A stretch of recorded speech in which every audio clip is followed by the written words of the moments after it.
Hello everyone, it's Shane Kanto, your Wasteland Reviewer, and welcome to the Wasteland. This is my weekly show where I take a deep dive into a film, generally a part of a series that I'm looking at, and I finished up with my whole entire series of all the Coen Brothers films, so if you want to check any of those out, go check them out on the Wasteland Reviewer YouTube channel where you are right now. But this is my second week diving into the works of Stanley Kubrick. So we're still pretty early on. Last week we had Fear and Desire, and this week the other film that I had not seen of his, because everything else from now on I have seen multiple times. And now we're going to be talking about, on this particular show, Killer's Kiss. And before we jump into our feature of the week, we have our coming attractions as well, and we'll wrap things up as I'm going to moving forward with some recommendations. One film that is a brand new film that I saw in the past week that I feel like should get a little bit more attention, and also a film that from my watch list, catching up on older films that have been previously released that I haven't seen before. So we have plenty of content to squeeze in here in generally 20 to 30 minutes when I'm flying solo. So you're here, so let's begin with coming attractions. Now Friday, June 25th, 2021, F9 comes out. Fast and Furious 9.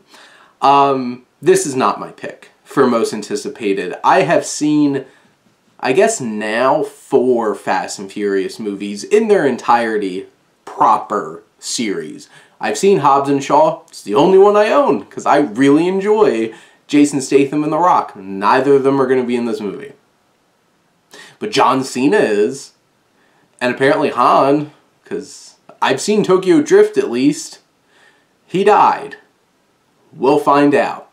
But that's not my pick. My pick is a little bit smaller of a film, and not gonna lie, I've seen it already. But this was going to be my most anticipated film coming out this week. I did get a chance to watch a screener of Werewolves Within, and this horror comedy about a new ranger in a snowy mountain town, played by Sam Richardson, who's really funny and really charming. I really enjoy him. Is coming into this town, people are winding up dead, mutilated. Could it be a werewolf? We'll find out. You'll find out, because you should totally go see Josh Rubin's new film. This is based off of a VR video game. Basically, it's the game Mafia, where like somebody's the traitor, or also Among Us. So you're in this small, like, medieval kind of town, and somebody's a werewolf, and you have to figure out who it is.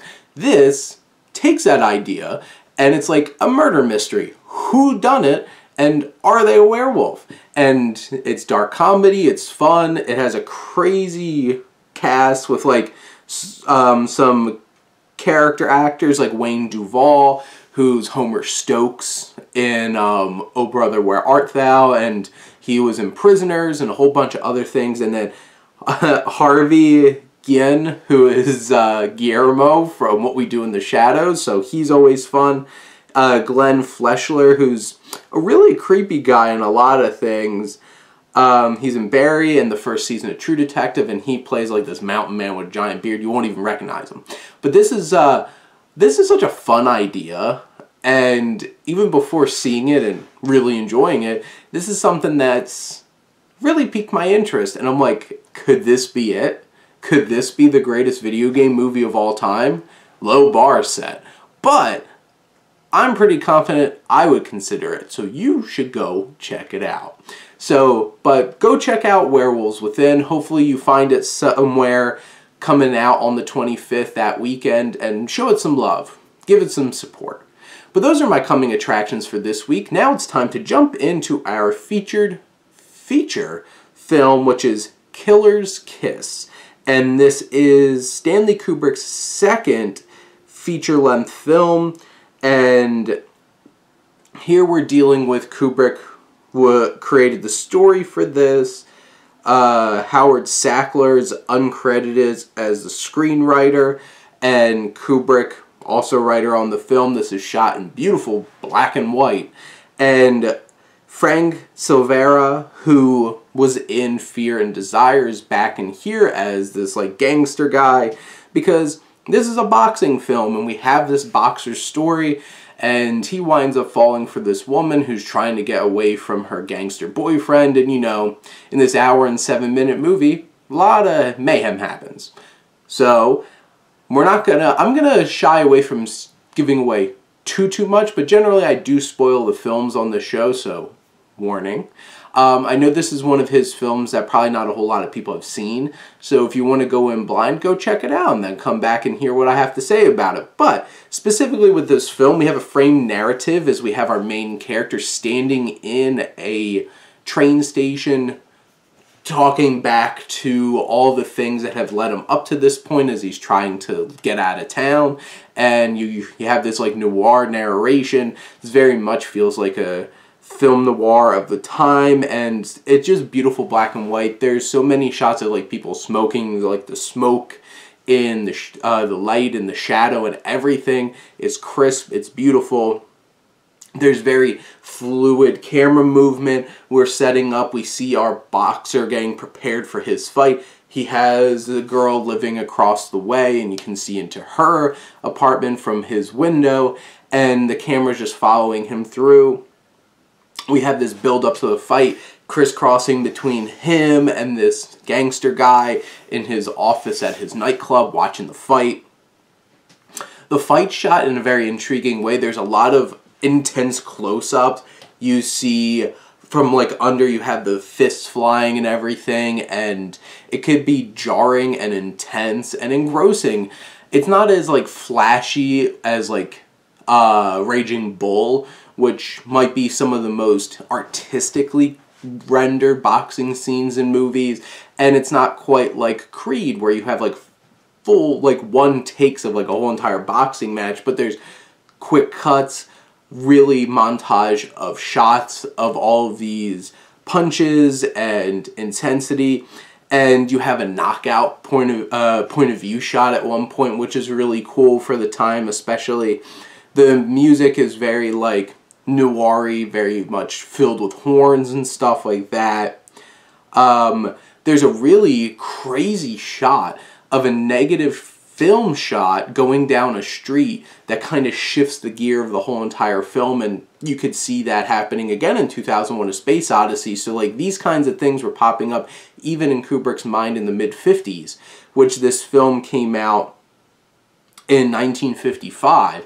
So this is like 12 years before we even get 2001: A Space Odyssey, 13 years. So you see that, and then all of a sudden, that setup of there's this window across the way, we see this man choking out this young woman, and our hero runs out, gets into her apartment, and they connect.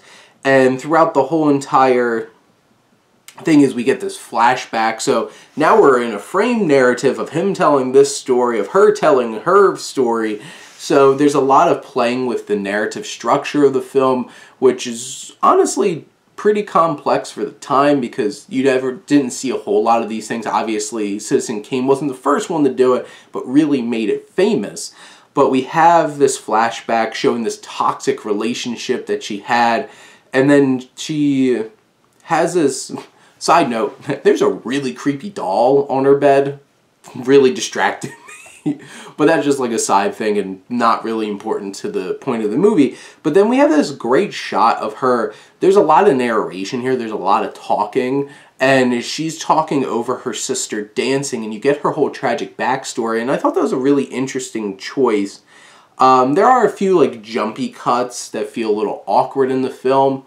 But as we get through, we really get into where the crime begins, and there's a story of like mistaken identity and these intense like big wide shot of these two thugs coming at our boxer's manager in an alley, and it's so interesting how Kubrick captures that, and you see more of those kind of shots later up on a rooftop, and which is really interesting, of like these big wide shots really taking in things, small people off in the distance, but we're really capturing the scope of everything. There's a great shot of our main character looking through a window into his apartment, listening to the cops looking around. He's in the girl's apartment, she's disappeared, and he's peering into his apartment as the cops are searching it because they want him for the murder of his manager. And then we get this big warehouse climax where there's great use of camera work and cutting. It's not quite like The Good, the Bad, and the Ugly shootout of like all the cut between the three of them, but like there's really great building of tension. And then we have a chase leading into this like really creepy mannequin warehouse and a big climactic battle with like an axe and like a fisherman's hook and stuff like that. And this film really builds into quite an intense finale, and I was pretty impressed by this. And then the end of the film really wraps up in an interesting way of paying off that framed narrative, and you'll have to find out if this one is a very Kubrick kind of ending or maybe it's a bit of a nice softer ending. But you'll have to find out by checking out this film. But this is a really intriguing, really well shot crime drama that has like this film noir feel, and there's a lot of playing around with camera work and framing and cinematography and also story structure and some intense action too. So this has a lot going on in it, and you could definitely see, similar to Fear and Desire, where there's a lot of Kubrick sprinkled in here, and you'll see that moving forward. And we'll see a little bit more of that as we check out Killing next week, which is, The Killing is a film that I own, and that's a Kubrick film that was really where he's really coming into his own. It's still that crime drama, crime thriller kind of feel similar to this film. So we see where Kubrick is going, and it's still early on where it's just like, how much Kubrick are we going to check out? It's an interesting experience, and it's still only like, this film's only an hour and 7 minutes, so it's a pretty brisk experience. But, you know, I really like this, especially if you're into crime thrillers and noir. I think this is a really well-made one.